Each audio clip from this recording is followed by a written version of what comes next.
Okay, this is a typical duplex receptacle. It's one of the square kind. We have both kinds. I'll show you the other ones too. I just wanted to show you how you wire these though. If you look, you will see that you have silver screws on one side. You have gold screws on the other. The ground is here and it is a green screw.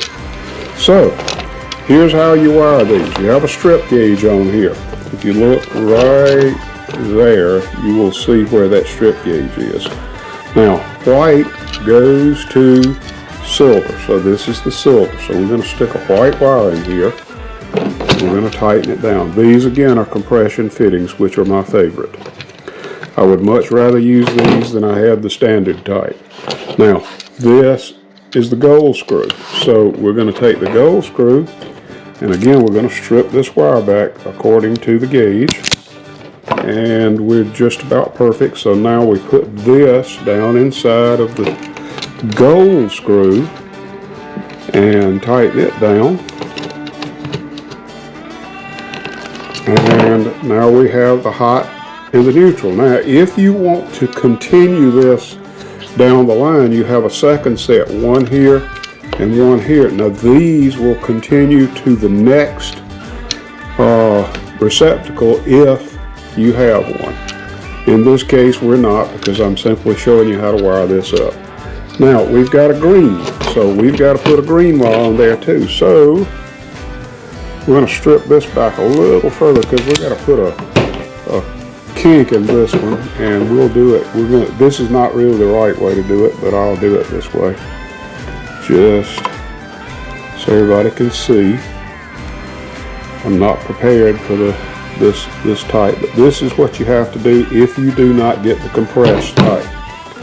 Now I always try, when I do these, I always try to put it on so that it is going, the end of the wire is in the direction that you are going to be turning the screw. If you don't, it tends to push out, and we do not want that. So, and now you see why I prefer the compression fittings, because this is really a hassle to do. No matter how you do it, it's always hard. I don't like them, but anyway, you hook it on like that, and if you look, the end of the wire is on this side and the screw turns that way. It will not push out if you do it that way. So, good and tight, give it a good tug. So now we have a black wire, which is the hot, we have a white wire, which is the neutral or return, and then we have a green, which is ground. And that's the proper way to wire one of these receptacles. Okay, now, like I said, if you have more than one, you come in with the hot, you go through, and it goes out, and it goes to the next one.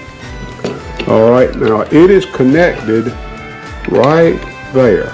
This little bar that goes across right there is what carries the power from here to here. And just as it looks, this is all in parallel. It's important that you put all these in parallel. The reason being, you want the same voltage at every location. Each one of these must have 110 volts. If you put them in series, it will drop that voltage across the first one and will not work for the rest because the voltage has already been dropped. That's what happens in a series circuit. In a parallel circuit, the voltage is the same on every cross piece. So that's what we've done. We've got the white wire and it goes to the silver. And again, there's a bar that takes it across.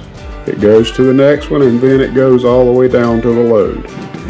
And this would be similar to what you would see inside a house. Only you would have a lot more of these. So you would start out from the breaker. The breaker would be back here. Then you would go to the first duplex receptacle. These are called duplexes.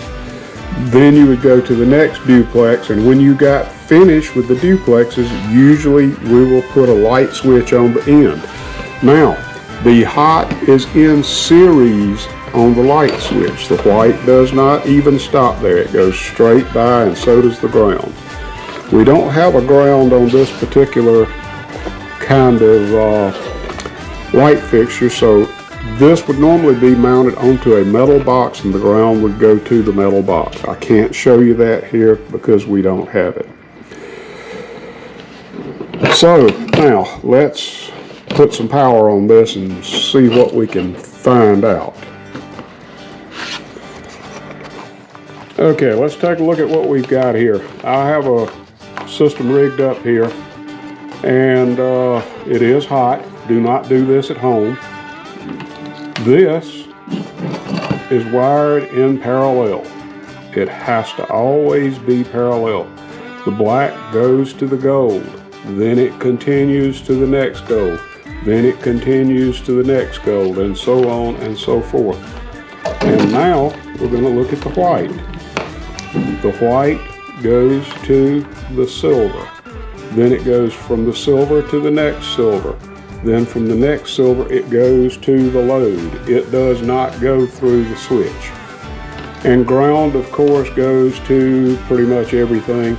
The reason the ground is not hooked up on this light fixture is this light fixture does not take a ground. It would typically be mounted to a metal box, and the metal box is where you would put the ground. So let's flip this back over and take some measurements. Okay, if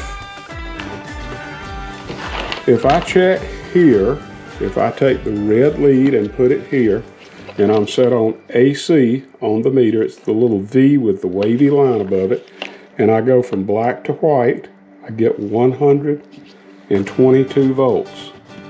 If I go from black to ground, I should also get 122. And I do, I get 122 volts to ground. Now, because we are in parallel, each and every one of these is 122 volts. That one's 122. That one's 122. That one's 122. And this one's 122. Now if I get on common back here, the white wire back here at the back, and I measure to the switch, on the incoming side I should get 122 volts, which I do. On the outgoing side, I do not.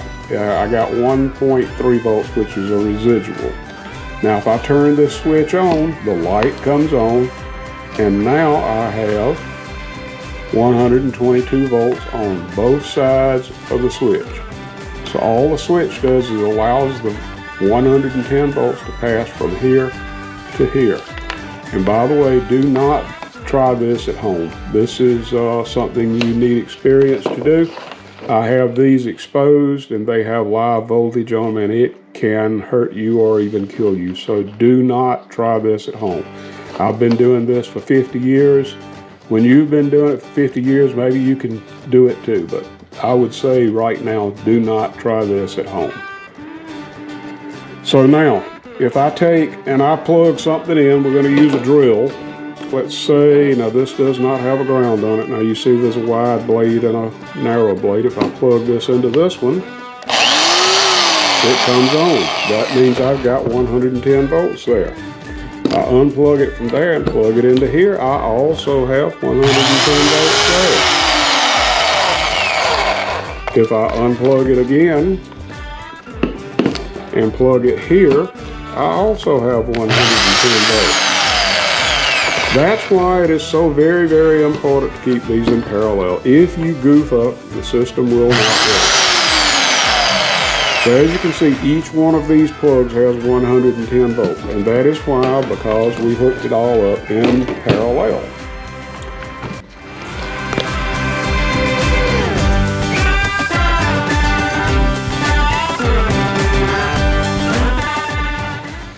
Okay, we're going to look at one of the great mysteries of the universe now. We're going to look at the notorious three-way switch. These are industrial type, and they're a little stronger, a little more well built than the standard. Here's a standard. We can take a look at. This is what a standard looks like. It has a black screw and then 2 gold ones. The power goes to the odd color screw, and on these it's kind of a bronze color. On this it's a black. And then these 2 wires are called travelers. They go between the 2 switches. And as you can see, it goes from the gold to the gold on one side and the gold to the gold on the other. And then the final wire, it leaves the other brass or black screw, depending on which type you're using, and it goes to your light or whatever you would like to turn off and on. And the great thing about these is you can go to either one. If I flip it this way, as you can see, the light comes on. If I flip it back, the light goes off. If I flip this one, the light comes on and then it goes off. Now, if I turn it on here, I can turn it off here, and vice versa. I can turn it back on here, and I can turn it back off there. So there is no on and off on a 3-way switch.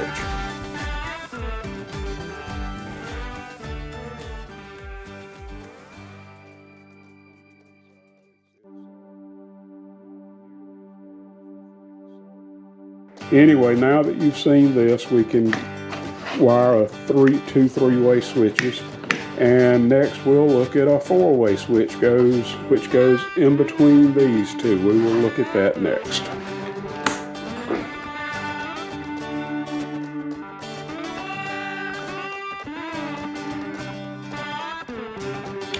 Okay, let's take a look at 4-way switch. In order to have a 4-way, you have to have 2 3-ways. So the power comes in on this end. It goes to the bronze screw. Then we go to the gold screws, and we have jumpers or travelers. They're called travelers. When you do this, you're probably going to use a 12-3 with ground, and you're going to have a black wire, a red wire, a white wire, and a green wire. Now on here, for this demonstration, we do not have the green wire or the white wire because we're doing this in DC for safety's sake. But if you look, the power comes in here, goes travelers from the 3-way to the 4-way. Then from the 4-way, it continues on, and it goes to the other 3-way, and then it goes to the light. This wire goes to the light.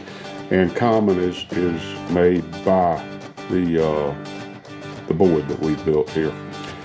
So normally you would have a white and a green wire with this. The greens would of course go to ground, and the white would go from the source to the light. That's pretty much it as far as the wiring is concerned.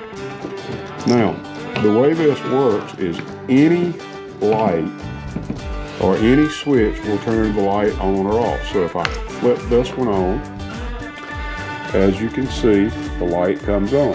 If I flip this one, the light goes off. If I flip this one, it's back on. If I flip this one, it's off. If I flip that one, it's on, and that one, it's off. So any switch that